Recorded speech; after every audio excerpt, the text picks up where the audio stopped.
धमतरी जिले के पुरानी मंडी परिसर में रविवार 23 नवंबर को धमतरी विधायक ओमकार साहू द्वारा एक विशाल मितानी सम्मान समारोह एवं कार्यकर्ता सम्मेलन का आयोजन किया गया।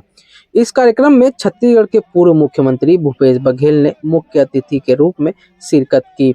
मितानी बहनों के अमूल्य योगदान को सम्मानित करने के उद्देश्य से आयोजित इस समारोह में पूर्व मुख्यमंत्री भूपेश बघेल ने मितानिनों को कोरोना योद्धा बताते हुए उनके कार्यों की सराहना की।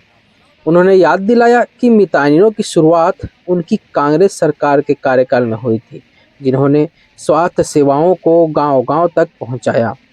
अपने संबोधन के दौरान पूर्व मुख्यमंत्री भूपेश बघेल ने राज्य की वर्तमान विष्णुदेव साय सरकार को कई मुद्दों पर घेरा, जैसे बढ़ते बिजली बिल पर बघेल ने आरोप लगाया कि उनकी पिछली सरकार ने पूरे 5 साल में बिजली के बिल में एक बार भी बढ़ोतरी नहीं की, बल्कि 400 यूनिट तक बिजली बिल आधा करने की योजना लागू की थी।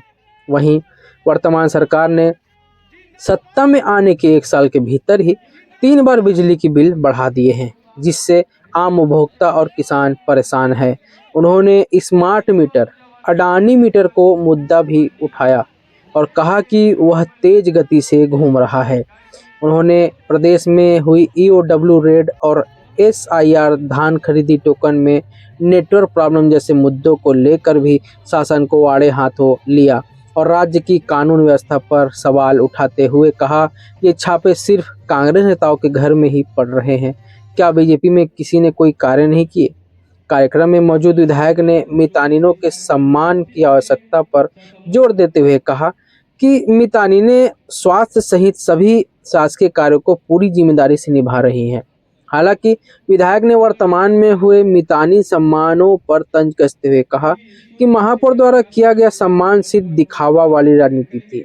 उन्होंने आरोप लगाया कि उस कार्यक्रम में मितानिनों के लिए नाश्ते में समोसे भी कम पड़ गए, जो यह दर्शाता है कि यह सम्मान केवल औपचारिकता मात्र था। धमतरी में आयोजित इस सम्मान समारोह ने केवल मितानिनों के योगदान को सराहा, बल्कि यह पूर्व मुख्यमंत्री के लिए वर्तमान सरकार की नीतियों पर हमला करने का एक मंच भी बन गया। आइए देखते हैं कि पूरे कार्यक्रम को लेकर पूर्व मुख्यमंत्री भूपेश बघेल व धमतरी विधायक ओमकार साहू ने क्या कहा।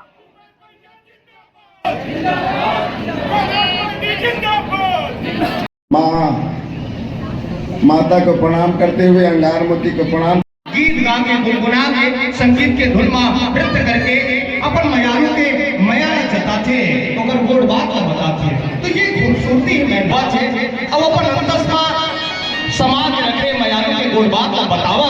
ये गीत और संगीत आप जम्मू झल के बीच ये और रंग कर्मी आदरणीय भूपेंद्र साहू जी आए जिला आप जम्मू झल के बीच छत्तीसगढ़ी लोक कला जी। आज सबसे पहले पूरे छत्तीसगढ़ में हमारे जितने भी मितानिन बहनें हैं उनको बहुत बहुत बधाई देना चाहूंगा। आज मितानिन दिवस है, साथ ही साथ आज कार्यकर्ता सम्मेलन भी रखा गया है। आज बहुत ही सम्माननीय हमारे मुख्य अतिथि के आसीन में बहुत ही सम्माननीय पूर्व मुख्यमंत्री भूपेश बघेल जी कि उनके आगमन हुआ था और उन्होंने पूरा सभा को संबोधित किया और मितानिन बहनों को बहुत बहुत बधाई शुभकामनाएं। साथ ही साथ हमारे निमंत्रण स्वीकार कर सिहावा विधायक दीदी अंबिका मरकाम जी, बालोद विधायक संगीता सिन्हा जी, बिंद्रा नवागढ़ के विधायक जनक ध्रुव जी और हमारे पूर्व विधायक जी उपस्थित रहे, तो मैं सभी को बहुत बहुत धन्यवाद आभार व्यक्त करता हूँ। क्या उद्देश्य है इस कार्यक्रम की? जी, एक सम्मान देना है। अगर आप किसी को सम्मान करते हो तो आप सम्मान पा सकते हो। मेरा उद्देश्य है कि मेरा लगभग 2 साल का कार्यकाल है, तो सभी कार्यकर्ताओं का बारी बारी से मैं सम्मान कर रहा हूँ। साथ ही साथ दीदियाँ, हमारी जो मिताइन दीदियाँ हैं, उनका मेरे क्षेत्र में, मेरे विधानसभा में मैं उनका आज मिताइन दिवस में सम्मान किया हूँ। जी, आईडी सब लोग नीचे रखो। मितानी सम्मान समारोह का आयोजन किया गया और मितानिनों का सम्मान किया गया।